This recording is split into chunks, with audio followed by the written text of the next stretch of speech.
तो अभी हम देखेंगे सेकेंड प्रॉपर्टी जो है two indefinite integrals with the same derivative.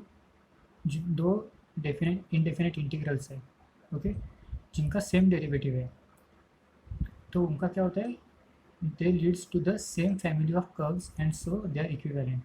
तो अगर कोई दो इंटीग्रल्स है जिनका सेम डेरिवेटिव होता है तो वो सेम फैमिली ऑफ कर्व्स दिखाते हैं और इसीलिए वो इक्विवेलेंट होते हैं। तो अब हम इसे प्रूव करेंगे। तो जो सबसे पहला पार्ट क्या है, इनका डेरिवेटिव सेम है, ओके। तो पहले हम ये अज्यूम करेंगे कि लेट क्या है, डेरिवेटिव ऑफ इंडेफिनेट इंटीग्रल्स। तो हम उसके डिफरेंशिएशन लेंगे, integration of F of X D X is equal to D by D X of G of X, okay. और ये जो इक्वेशन आया है ये गिवन टर्म से आया है, गिवन कंडीशन से आया है, सॉरी। तो अभी हम ये जो राइट हैंड साइड का टर्म है उसे हम लेफ्ट हैंड साइड में लाएंगे। तो ये ऐसा करने से ये जो डी बाई डी एक्स होगा उसे हम कॉमन भी ले सकते हैं। तो हम पहले उसे कॉमन लिख लेते हैं, फिर ब्रैकेट में integration of F X D X minus integration of G X D X, okay. और राइट हैंड साइड में क्या बचेगा, ज़ीरो। तो अभी हम सिर्फ इस ब्रैकेट के टर्म्स को कंसिडर करेंगे, एफ एक्स डी एक्स इन minus integration of G X D x.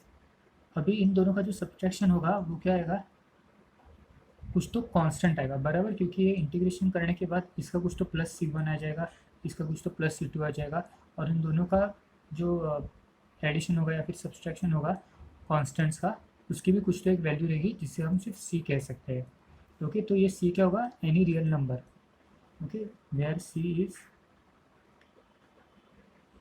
Any real number. और ये एक आर्बिट्ररी कांस्टेंट है, पर उस आर्बिट्ररी कांस्टेंट की जो वैल्यू होगी वो कोई भी रियल नंबर होगी, ठीक है। रियल नंबर क्यों होगी, क्योंकि इन दोनों के जो इंटीग्रेशन करने के बाद जो आंसर आएगा वो रियल वैल्यू होगी, रियल नंबर होगा वो, और फिर उनके साथ जो ऑपरेशन होगा सब्ट्रैक्शन या एडिशन जो कुछ भी होगा उससे भी हमें एक रियल नंबर ही मिलेगा। अभी हम देखेंगे कि और एफ एक्स के टर्म से अगर हमने इसे लिखा तो क्या आ जाएगा, G of X D X plus C, बराबर। मैंने इस टर्म को राइट हैंड साइड में लिया। तो हमें मालूम है कि इंटीग्रेशन क्या लिखा था, फैमिली ऑफ लाइंस।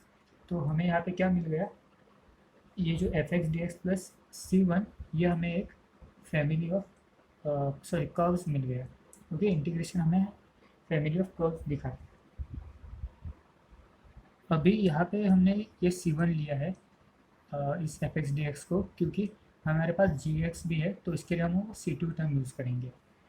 अभी जिस तरह से हमें ये मिल गया फैमिली ऑफ कर्व्स, उस तरह से हम जी एक्स के लिए भी निकाल सकते हैं।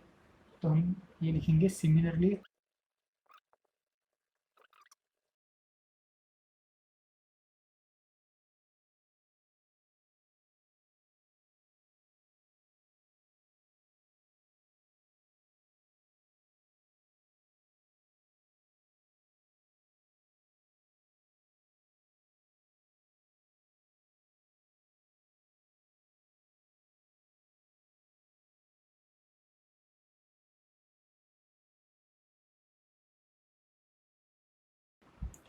तो यहाँ पे हमें थोड़ी इक्वेशंस के साथ एडजस्टमेंट करनी है और एफ एक्स के साथ पहले फैमिली ऑफ कर्व्स निकालना है और फिर एफ टू जी एक्स के साथ फैमिली ऑफ कर्व्स निकालना है।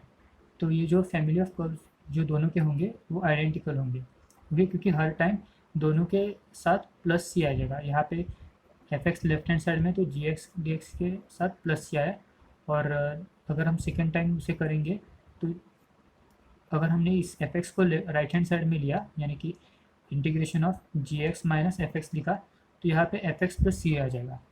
तो इस तरीके से हमें दोनों सिमिलर कर्व्स मिलेंगे। और क्योंकि हमें उस पर्टिकुलर फंक्शन को रिप्रेजेंट करना है, तो इसीलिए हम उसे C1 लिखेंगे और C2 लिखेंगे, और दोनों होंगे इक्विवेलेंट ही। ओके, तो इस तरीके से इस प्रॉपर्टी को प्रूव किया जा सकता है।